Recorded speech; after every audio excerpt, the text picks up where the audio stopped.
बन रही थी, लेकिन जब प्रोफेसर अग्रवाल ने कहा कि ये नहीं बननी चाहिए तो मनमोहन सिंह की सरकार ने उसको वहीं बंद कर दिया। उन्होंने कहा कि नहीं, इससे पर्यावरण को बहुत नुकसान होगा और हम इसलिए इसको नहीं बनाएंगे। प्रोफेसर अग्रवाल बांधों के खिलाफ क्यों थे? क्योंकि उनका कहना था कि गंगा के अंदर एक अपने आप को साफ करने की क्षमता है जो सभी बहते पानी में होती है। लेकिन नागपुर का एक इंस्टीट्यूट है, एनवायरमेंटल इंस्टीट्यूट है, वो उसने अध्ययन करके ये दिखाया है कि गंगा के पानी को अपने को साफ करने की जो क्षमता है वो यमुना और नर्मदा से ज़्यादा है। So comparative study of Narmada, Yamuna and Ganga has proved that the self-cleaning property of Ganga is more than the other rivers, and this is mainly because of a virus called bacteriophage which is present in Ganga.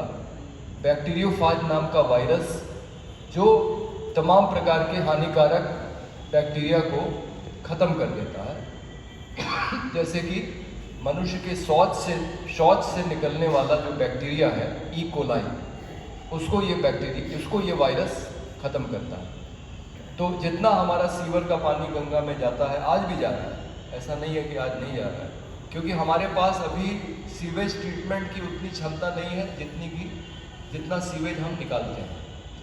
तो उनका कहना था कि अगर बांध बना देंगे तो पानी रुक जाएगा और पानी के साथ वो बालू भी रुक जाएगा, जिसके साथ ये वायरस बहता है और फिर गंगा के अपने को साफ करने की क्षमता ख़त्म हो जाएगी। इसलिए ये बांध नहीं बनने चाहिए। तो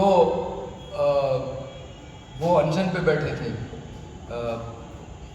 2018 में, जब नरेंद्र मोदी की सरकार बन गई थी और उनको लगा कि 20,000 करोड़ रुपए की नमामि गंगे परियोजना होने के बावजूद गंगा को बचाने के लिए कुछ नहीं हो रहा है, बांध धड़ाधड़ बनते चले जा रहे हैं, सिर्फ सीवेज ट्रीटमेंट प्लांट बन रहे हैं और रिवर फ्रंट प्रोजेक्ट बनाए जा रहे हैं। और प्रोफेसर अग्रवाल का साफ मानना था कि सीवर का पानी तो नदी में जाना ही नहीं चाहिए, मतलब साफ करके भी नहीं जाना चाहिए, गंदा तो जाना ही नहीं चाहिए। और अगर आप में से कई लोगों को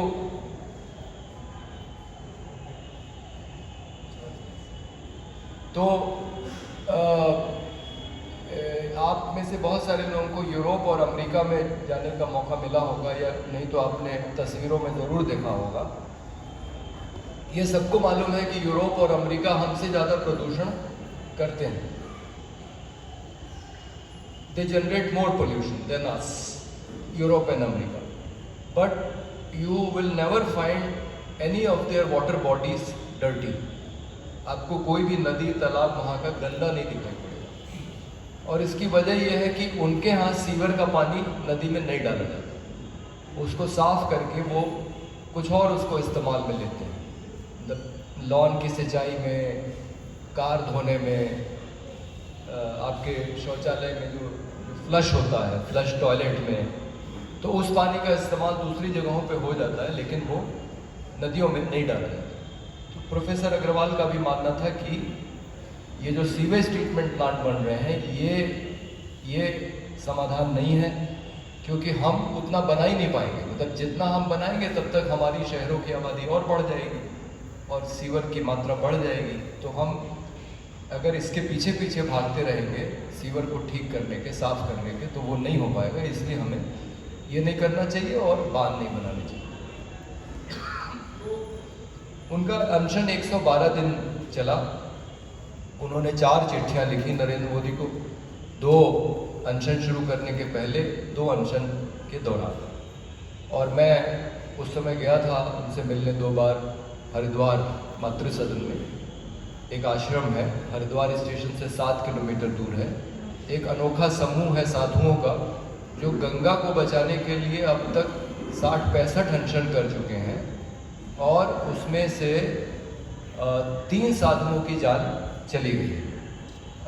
2 की अनशन करते हुए, 1 की हत्या हो गई थी नैनीताल में, और एक साधु बनारस में भी 2014 में गंगा को बचाने के लिए अनशन करता हुआ मरा है। तो इस तरह से 4 साधु गंगा को बचाने के क्रम में अनशन करते हुए या उनकी हत्या हुई।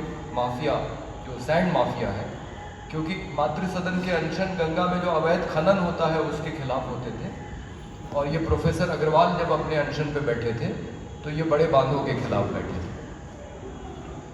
तो बहुत प्रयास चल रहा था कि किसी तरह से, जैसे मनमोहन सिंह की सरकार में होता था, उनके साथ कोई बातचीत करे और उनका अनशन खत्म कराया जाए, लेकिन सरकार की तरफ से कोई बातचीत करने के लिए आ नहीं रहा था।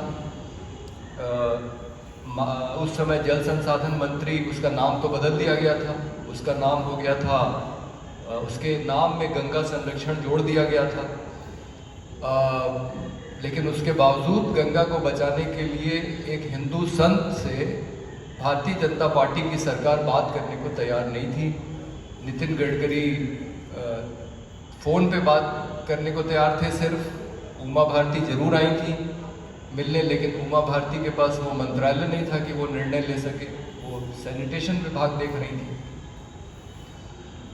और आरएसएस के बड़े बड़े लोग ये कह रहे थे कि बात तो जीडी अग्रवाल साहब सही कह रहे हैं, लेकिन अब सरकार चलाने की कुछ मजबूरियां होती हैं, तो अब वो क्या मजबूरियां हैं वो सब आप समझते हैं। तो ये तर्क भी कुछ लोग जो उनके विरोध में थे, वो कह रहे थे कि जीडी अग्रवाल तो एक व्यक्ति है भाई, बहुत जाने माने वैज्ञानिक रहे होंगे, उन्होंने आईआईटी कानपुर में पढ़ाया, उसके पहले यूपी इरिगेशन डिपार्टमेंट के इंजीनियर थे। रिहंद बांध में फ्लाई ऐश का इस्तेमाल पहली बार उन्होंने किया था, जिसकी वजह से उनके चीफ इंजीनियर को पद्मश्री मिला था। बाद में वो यूनिवर्सिटी ऑफ कैलिफोर्निया बर्कले से पीएचडी भी करके आए, आईआईटी कानपुर की नौकरी छोड़ी, सेंट्रल पोल्यूशन कंट्रोल बोर्ड में मेंबर सेक्रेटरी बने, और उसके बाद फिर वो चित्रकूट में जो विश्वविद्यालय है, महात्मा गांधी ग्रामोदय विश्वविद्यालय, उसमें काम कर रहे हैं।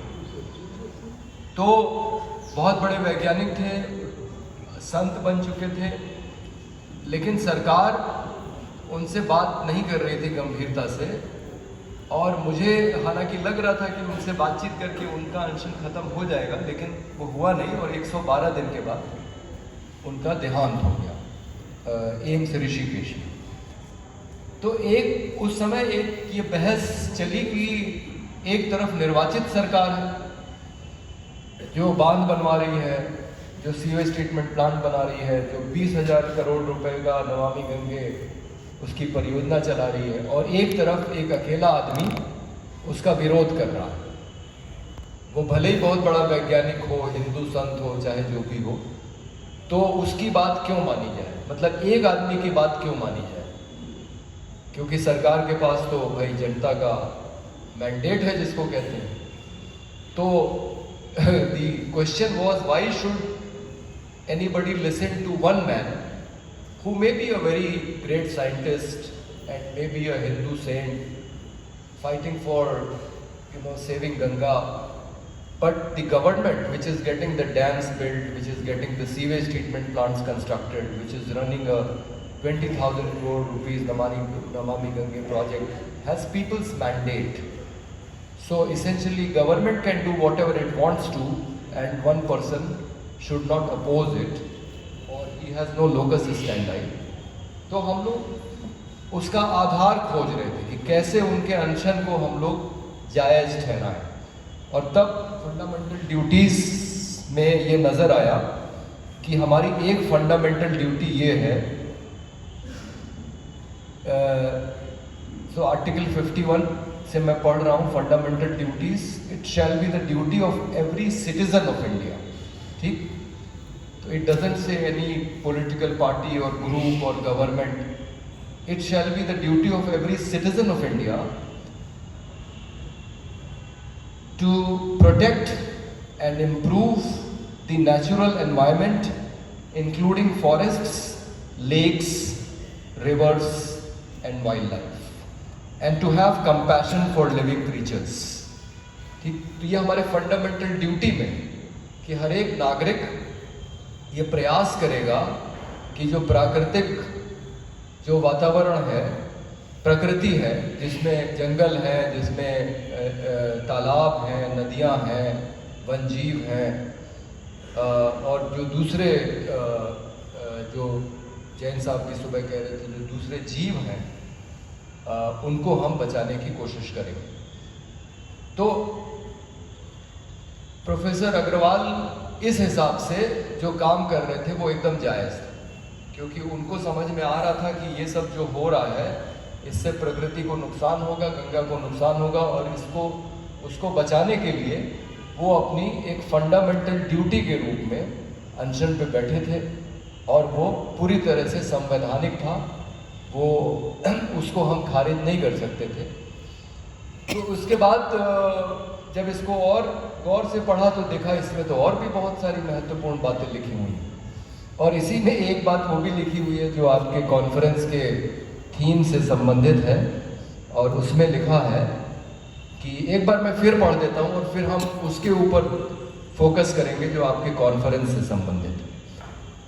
पहला है ड्यूटी हमारा to abide by the constitution and respect its ideals and institutions, the national flag and the national anthem. अपने संविधान का सम्मान करेंगे, उसको मानेंगे, और जो हमारे आदर्श हैं, जो उसके इंस्टीट्यूशंस हैं, जो उसके संस्थान हैं संविधान के तहत, उनको मानेंगे, राष्ट्रीय झंडे को मानेंगे और राष्ट्रीय गान को। To cherish and follow the noble ideals which inspired our national struggle for freedom. देखिए ये बहुत महत्वपूर्ण है, क्योंकि इस समय देश में दो किस्म के राष्ट्रवाद प्रचलन में है, और मुझे यहाँ सब बुद्धिजीवी लोग बैठे हुए हैं, मुझे बताने की ज़रूरत नहीं है कि कौन कौन से राष्ट्रवाद हैं। एक राष्ट्रवाद है जो देश की आज़ादी के आंदोलन से निकला है, और दूसरा राष्ट्रवाद है जो आप सब जानते हैं, जिसकी आजकल ज़्यादा चर्चा है, हर घर तिरंगा वाला जो राष्ट्रवाद है। तो हमारे संविधान में साफ लिखा है कि to cherish and follow the noble ideals which inspired our national struggle for freedom. और अगर आप ये पूछेंगे मुझसे कि नेशनल स्ट्रगल जो था फ्रीडम का, उसके क्या आइडियल्स थे, आप बताइए, तो मैं आपको कहूँगा कि आप संविधान का प्रियम्बल बस पढ़ लीजिए, और प्रियम्बल में वो सारे वैल्यूज़ दिए गए हैं जो हमारे राष्ट्रीय आंदोलन के वैल्यूज़ थे। तो एक बार मैं इस समय उसको रोक के फंडामेंटल ड्यूटी को मैं प्रियम्बल पे आता हूँ।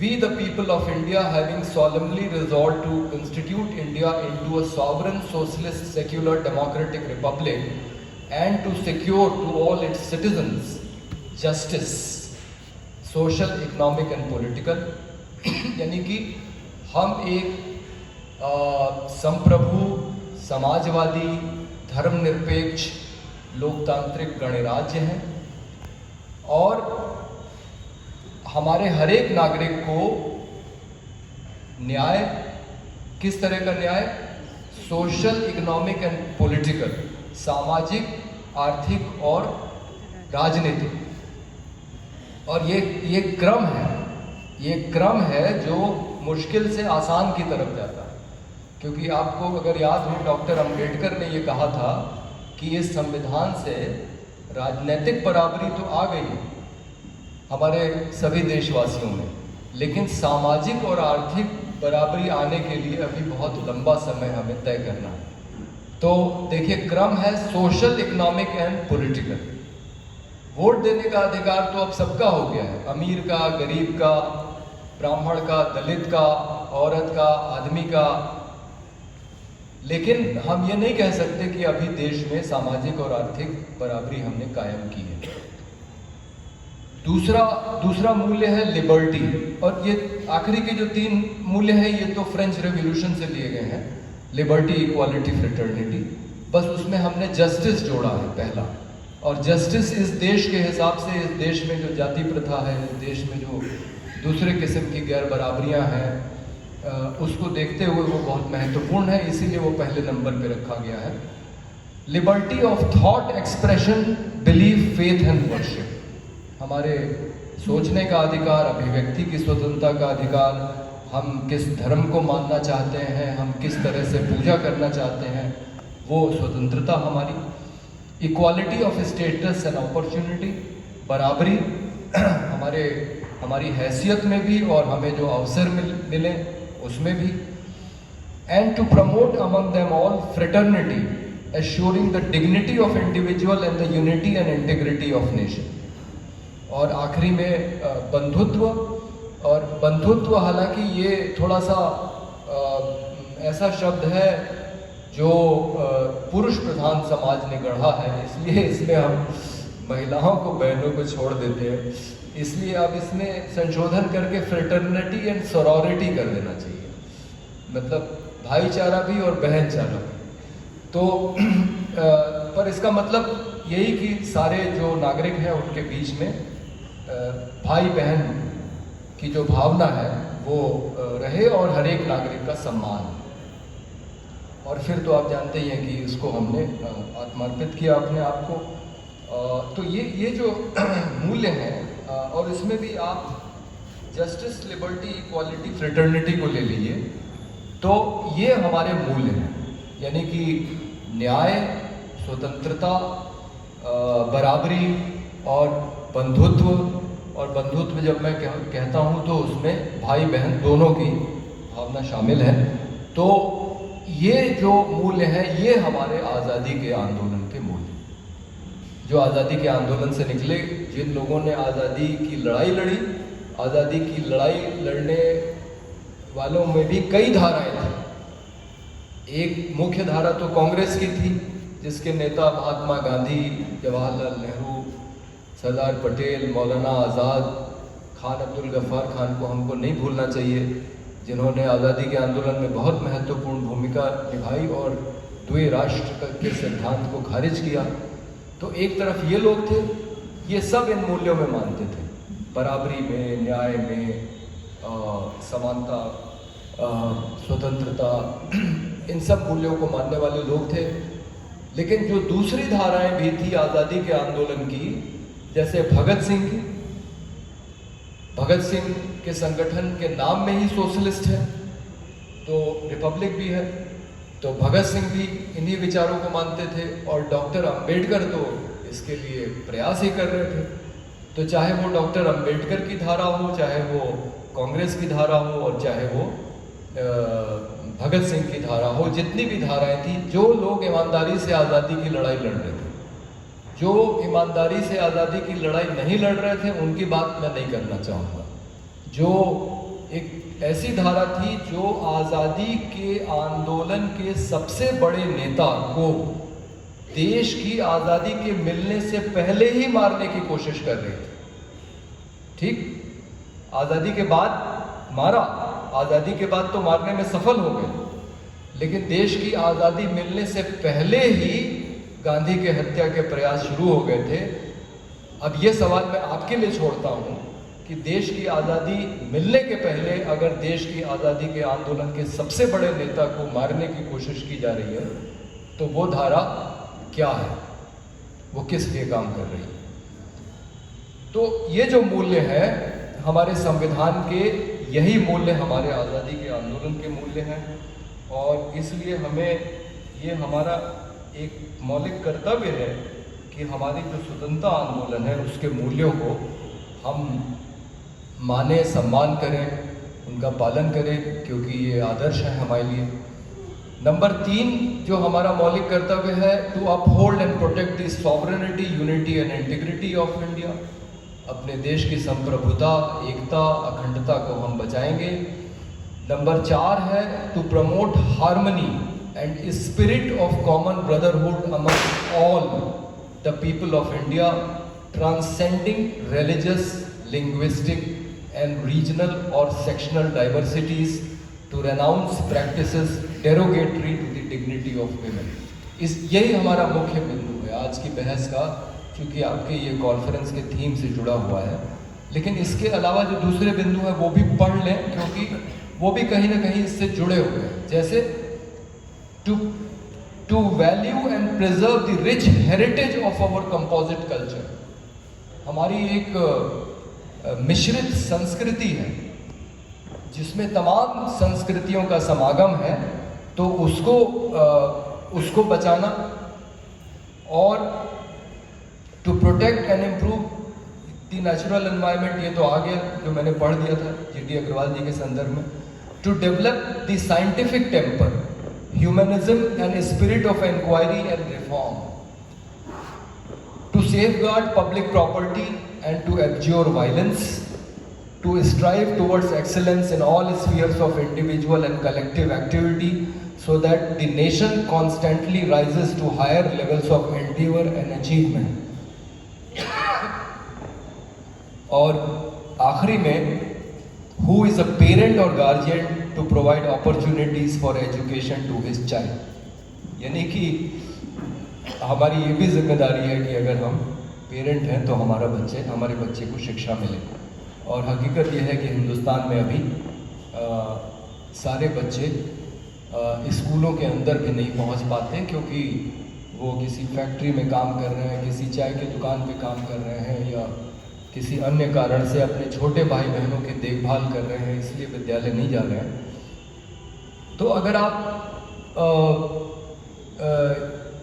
इन पे गौर करें तो ये सारे हमारे कर्तव्य, चाहे वो हमारी मिश्रित संस्कृति को बचाने की बात हो, साझा संस्कृति को बचाने की बात हो, चाहे वो वैज्ञानिक सोच को बढ़ावा देने की, मानवता को और जो spirit of inquiry and reform, यानी कि सवाल पूछना और सुधार की जो दिशा है उसको विकसित करना.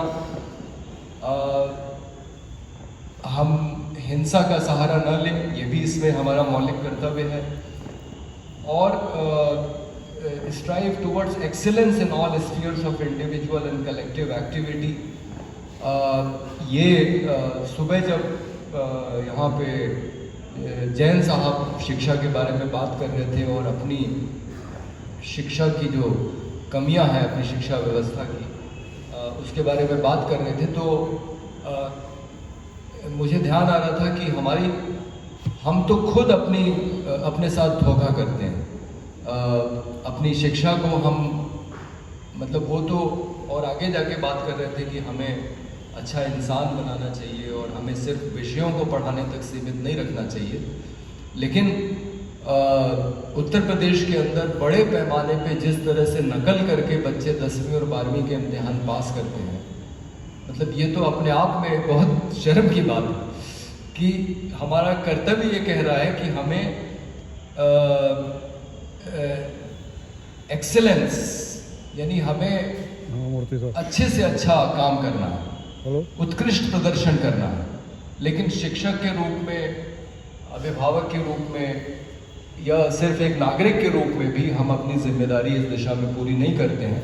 और हम चाहते हैं कि किसी तरह से हम अपना काम निकाल लें, किसी तरह से हमारा बच्चा भले ही नकल करके उसको ज़्यादा से ज़्यादा नंबर आ जाए, और हम शॉर्टकट्स की तलाश करते हैं. तो इसमें बहुत सारी बातें हैं जिस पे बहुत बहस हो सकती है, लेकिन मैं सिर्फ उस बिंदु पे केंद्रित करूंगा और फिर अपनी बात को बंद करूंगा, ताकि आपकी कोई प्रतिक्रिया हो और आपके कोई सवाल हो तो वो भी लिए जा सकें. तो देखिए, ये साफ कह रहा है कि to promote harmony and spirit of common brotherhood amongst all the people of India, transcending religious, linguistic, regional और sectional diversities, and to renounce practices derogatory to the dignity of women. ये मुझे लगता है बहुत महत्वपूर्ण बिंदु है मौलिक कर्तव्य में, जो हमें कह रहा है कि हमें समाज में सद्भावना बढ़ानी चाहिए अपने कर्तव्य के रूप में, और साझा बंधुत्व जिसमें कि भाई बहन दोनों की भावना शामिल है, सारे नागरिकों के बीच में हमारे धार्मिक, भाषाई, क्षेत्रीय और जो हमारी अपनी जो भी सेक्शनल डाइवर्सिटी है, वो कास्ट की हो सकती है, वो किसी और चीज़ की हो सकती है. तो हमने जिन खांचों में अपने आप को बांट रखा है, जो बात जैन साहब भी सुबह कह रहे थे कि इस मौलिक बात को हम इस देश में मानने को तैयार नहीं कि इन सब हमारी जो डाइवर्सिटीज़ हैं, हमारी जो विविधताएं हैं, जाति के नाम पे, धर्म के नाम पे, लिंग के नाम पे, अमीर गरीब के नाम पे, शिक्षा के नाम पे, उम्र के आधार पे और तमाम तरीके की हो सकती हैं। इसमें इनके बीच में हम बराबरी के भाव को मानने को तैयार नहीं है। जो वो कह रहे थे कि लोग ये मान के चलते हैं कि वाइस चांसलर शिक्षक से ज़्यादा काबिल है, शिक्षक छात्र से ज़्यादा काबिल है, और छात्र जो पढ़ लिख नहीं रहा है बच्चा वो उससे ज़्यादा काबिल है। ऐसी तमाम तरह की मान्यताएं हमने बना रखी हैं और हम मनुष्य की बराबरी को मानने को तैयार नहीं। जबकि आप अगर गौर करेंगे कि बच्चा जब पैदा होता है तो उसके अंदर उसका जो मतलब शरीर के अलावा जो उसका चैतन्य होता है, उसका जो कॉन्शियसनेस होता है, तो कॉन्शियसनेस की कोई उम्र नहीं होती, चैतन्य की कोई उम्र नहीं होती।